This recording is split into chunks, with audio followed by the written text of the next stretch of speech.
the 4 kingdom keys to personal success and prosperity.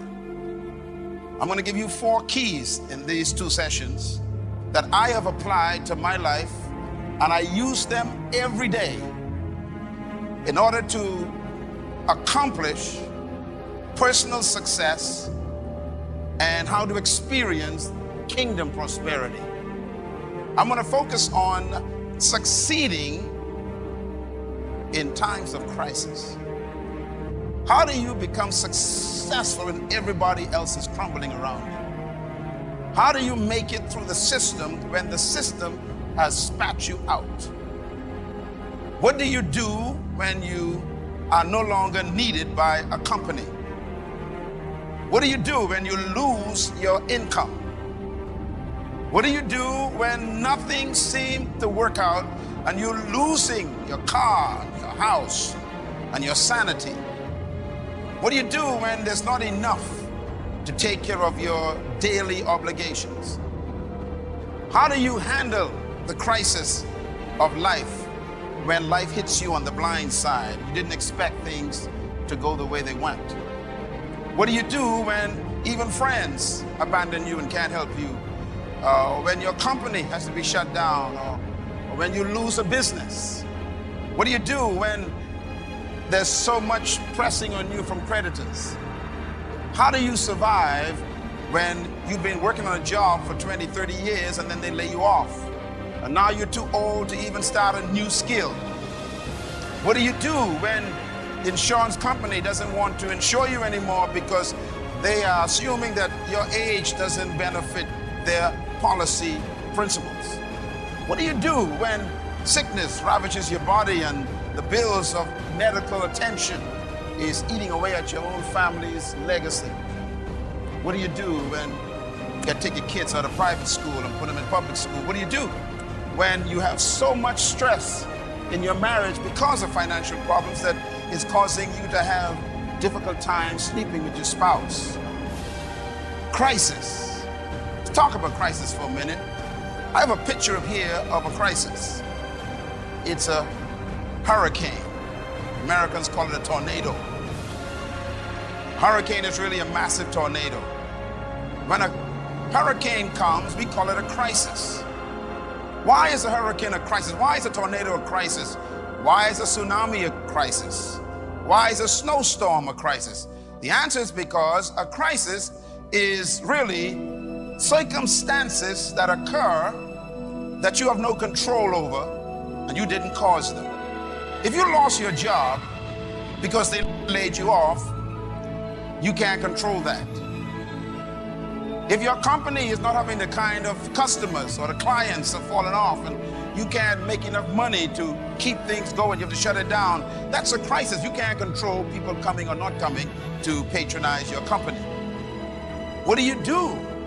Well, a crisis is an institutional circumstances of either nature or the environment or the system that attacks your equilibrium. But there's some good things about a crisis. The world is in crisis right now. The economy of all the countries in the world seem to be under great turmoil. And in your nation and in the Bahamas here where I live, there's no different. People are having difficulty making it. But I come with good news today. I want you to follow me very carefully on what to do in the midst of that crisis. There's some things that you can do that are based on the kingdom system that will give you the success and the prosperity that you need in the midst of that crisis. A couple of things about crisis to write down. Number one, crisis is the incubator of creativity. Most of the time, we're not creative until something bad happens to us. When things fall apart, it makes us think outside the box. Secondly, crisis demands a new way of thinking about old problems. An old problem is you got to pay your mortgage. The problem is the source of income that you used to pay it with has been dried up.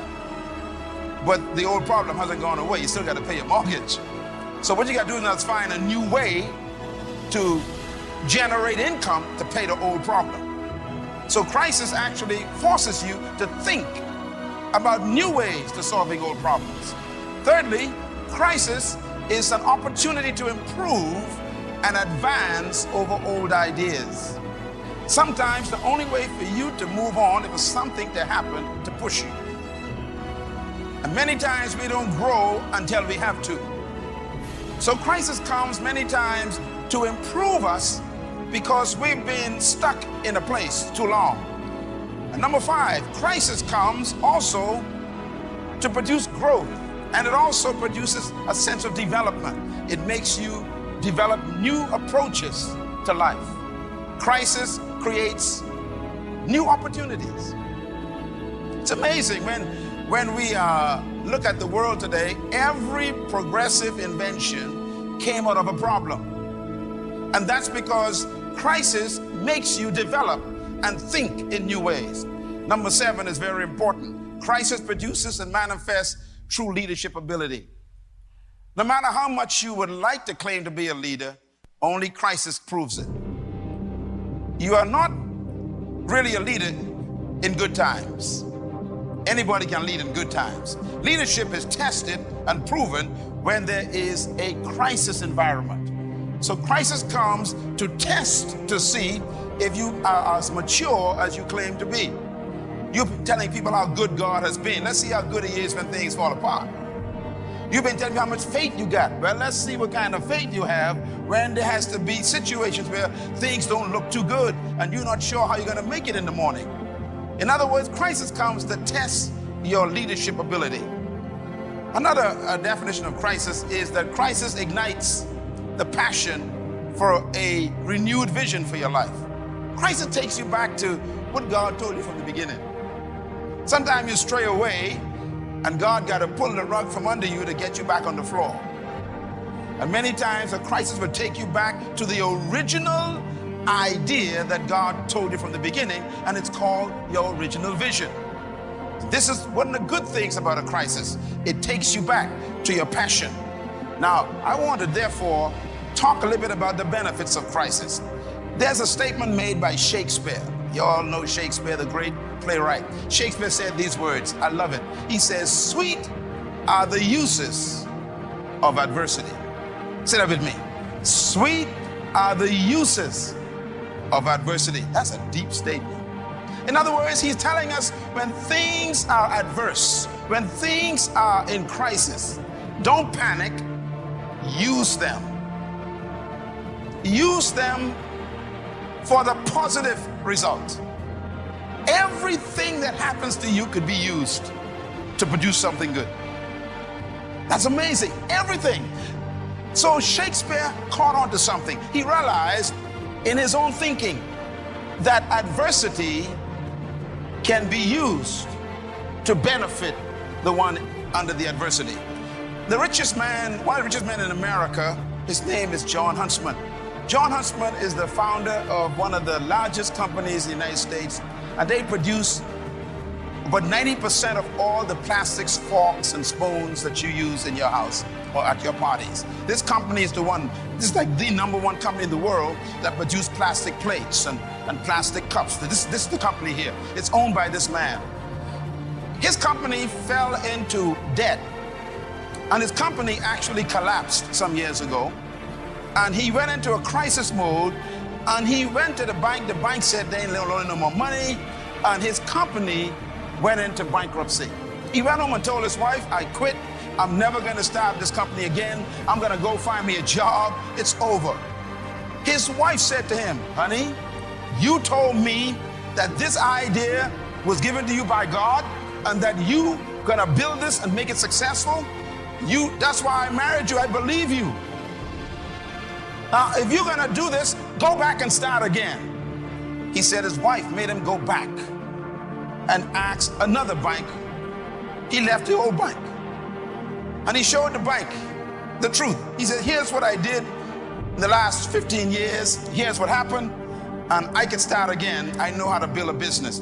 Will you trust me?" And the bank says, "I'll take a chance on you." He had no credibility, no assets, just a record that he built a company. The bank took a chance on him, and he began to start the company again. Today, the company is worth over $14 billion. He ran for the president of the United States during the time of Obama. You remember this man's name? He's one of the candidates for the president of the United States. Billionaire. Here's what he said as a result of his crisis. I quote, "If there is a silver lining to bad times, it is this: when facing severe challenges, your mind is normally at its sharpest.